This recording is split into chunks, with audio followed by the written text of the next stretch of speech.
He wasn't a conqueror. He wasn't a dictator. He didn't command armies or demand loyalty. He was something far more dangerous. He knew how to make people want to follow him and trust him. Through persuasion, wit, and a shared sense of purpose, Benjamin Franklin united factions that hated each other. Not with force, not with fear, but with reason, compromise, and a vision of mutual benefit. He was the most effective diplomat of his time, the most curious scientist, the most strategic statesman, and the most influential writer in the colonies. Long before self-help became an industry, he built the first mastermind group dedicated to self-improvement, business success, and moral progress. Franklin wasn't just brilliant, he was a builder of cooperation in a world full of chaos and ego. He believed virtue wasn't a matter of chance, inspiration, or innate talent. It was a craft.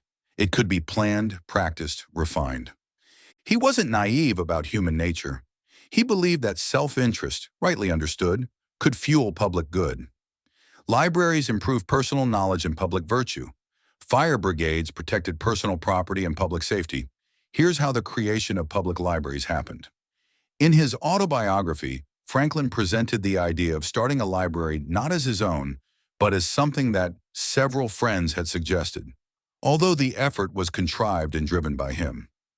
By framing the idea as a collective need rather than personal ambition, he avoided accusations of vanity and secured broader public support. It was a masterclass in aligning private benefit, public perception, and lasting civic good. Rather than urging book donors to sacrifice purely for the public good, Franklin appealed to their self-interest, emphasizing that through a shared library, they would enjoy access to a wide variety of books without the burden of individual ownership. In doing so, he fused private advantage with public service. When he faced public criticism or social discomfort, he didn't recoil. He leaned in. To him, discomfort wasn't a signal to retreat. It was a compass pointing toward needed growth. If something stung, it revealed a weakness to strengthen, a blind spot to illuminate. Discomfort was not his enemy, it was his tutor. Franklin deliberately avoided arguments that created resistance. In his autobiography, he recounts how, in his youth, he had a tendency to contradict people and win debates. But over time, he realized this made others defensive and less likely to be persuaded. So he trained himself to use hedging phrases like, "I imagine it may be," or "it is so, if I am not mistaken." He credits this shift with dramatically improving his influence. In fact, he never was without some public employment, and attributes this largely to his ability to make people feel heard and respected in conversation. His method allowed him to float ideas without ego, inviting others to adopt them as their own. In the Constitutional Convention of 1787, Franklin played a critical behind-the-scenes role, not by dominating debates, but by brokering consensus. He would often offer compromises using modest, deferential language. "The older I grow, the more apt I am to doubt my own judgment," which helped reduce tensions among more forceful personalities like Hamilton and Jefferson. Franklin deeply understood the power of incrementalism. Rather than attempting radical change, he focused on small, precedent-setting acts that could evolve into long-term norms. In his 1751 essay, Observations Concerning the Increase of Mankind, where he laid the philosophical groundwork for the American population expansion and self-governance, setting the ideological stage without openly calling for revolution. He didn't demand independence, he slowly shifted expectations over time. In 1775, he proposed the first organized American postal system. This wasn't just about logistics. It laid the infrastructure for intercolonial communication and eventual unity. A seemingly mundane reform became a critical precedent for federal-level systems. Franklin's famous 13 Virtues system is a perfect case study here. He created a daily chart to track adherence to each virtue, like temperance, industry, sincerity. Let me know if you are interested in the details and I can cover it in another video. But crucially, he didn't aim for perfection. He expected failure from himself. In his autobiography, he admits that he never fully mastered all the virtues, particularly humility. But that wasn't the point. The system was a prototype. He used lapses as feedback to improve the design. He even included blank pages in his virtue journal so he could iterate on new habits. His Junto Club, a group of tradesmen and intellectuals who met weekly, became a real-world lab for learning from personal and social failures, without punishment or shame. It was structured not to impose virtue, but to iterate it in public. Franklin understood that human behavior is more often shaped by context than by willpower. To that end, he built his physical world to reflect and reinforce his moral aims. In his printing shop and home, he posted moral maxims. Aphorisms like early to bed and early to rise makes a man healthy, wealthy, and wise. These weren't just decorative. They functioned as environmental cues, gently steering him back toward his ideals. His meticulously structured daily routine, outlined in his autobiography, begins with the morning question, "What good shall I do this day?" and ends with the evening question, "What good have I done today?" He literally designed his schedule to create reflection loops. These weren't motivational hacks. They were environmental constraints designed to make virtue easier than vice. He treated reputation like a form of soft power, not as something to show off, but to use. When he returned to Philadelphia after his time in London in the 1730s, he didn't flaunt his achievements. Instead, he deliberately dressed modestly and walked down the street carrying bread under his arm. It was a calculated image of humility and industriousness, designed to rebuild public trust after a period of absence. He published Poor Richard's Almanac under a pseudonym to amplify the persona of the frugal, wise commoner.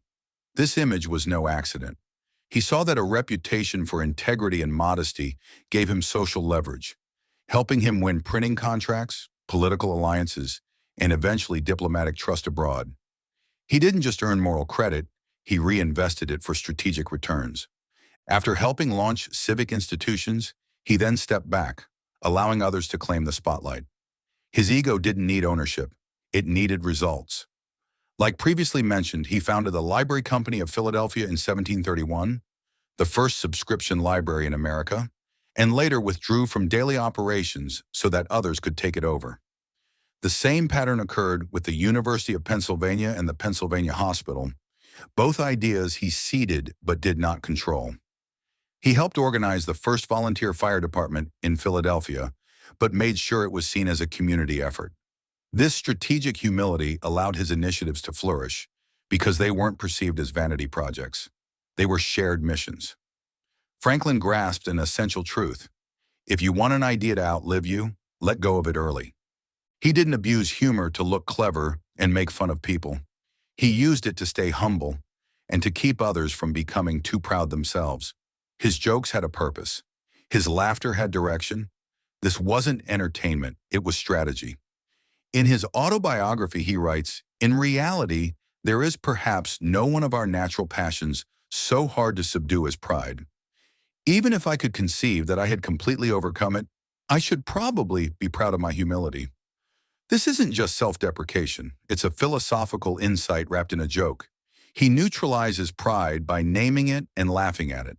He often used pseudonyms like Silence Do Good, a fictional widow who offered moral commentary with biting satire. As a teenager, Franklin submitted these letters anonymously to his brother's newspaper. The humor masked serious critique and allowed ideas to circulate without being seen as threats. Humor for Franklin was a scalpel, not a sword. It allowed him to deliver hard truths gently and stay honest without becoming arrogant. When Benjamin Franklin arrived in France in 1776, he was not merely a diplomat, he was a sensation. A 70-year-old man with a bald head, wire spectacles, and plain clothes.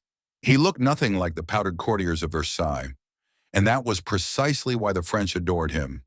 To the French intelligentsia, Franklin was more than a representative of a rebellious colony.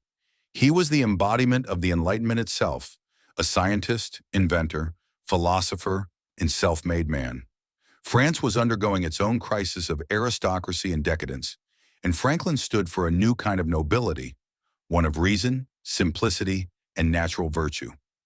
Voltaire, the most famous philosopher in France, once embraced Franklin in public and declared, "If I were only 50 years younger, I would go to America." Franklin's image, plain hat, fur collar, no wig, was intentionally rustic. In Parisian salons, ladies wore Franklin-style wigs, and men displayed medallions bearing his face. It wasn't ironic, it was reverence. To them, he was the hermit philosopher, the wise American sage who came to save liberty. He didn't try to compete with the pomp and pageantry of the French court. He did something smarter. He leaned into contrast. His manners were simple, but his intellect was electrifying. Rather than demand attention, he attracted it through stories, wit, and deep insight. He learned how to charm without pandering. He listened more than he spoke, and he wielded humor like a scalpel, cutting through arrogance, but never drawing blood. At Versailles, when asked what use the American Revolution could possibly have, he replied, "We're giving you an example." He wasn't just persuading France to like him. He was persuading them to bet on the American cause.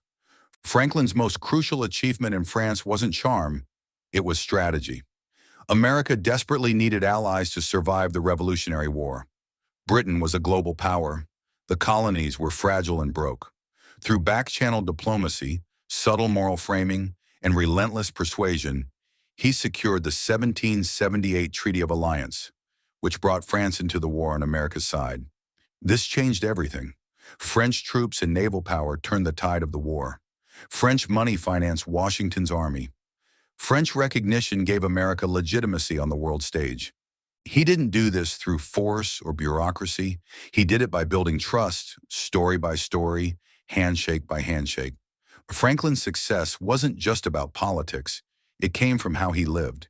He didn't just talk about being wise or humble. He lived it every day. That gave his words power. He used his personal brand, thrift, wisdom, humility, as a form of currency. But he didn't counterfeit it. He lived it. And in doing so, he offered the French a living contrast to the corruption they saw in their own elite. He wasn't selling America. He was being the America they wanted to believe in. He showed the French a different kind of leader, one who didn't lie, brag, or act superior, one who believed in reason, hard work, and personal responsibility. He didn't need to convince the French that America was great. He simply acted like the kind of man they hoped America could be. He went to France to beg for help. He returned having reshaped the global order and set America on the path to future success. As we all know, history is more than just dates and events. It's about the people who changed the world. Get their stories delivered straight to your inbox. Please consider subscribing to my newsletter or leaving a tip in the tip jar. The link is in the description. Your help is greatly appreciated.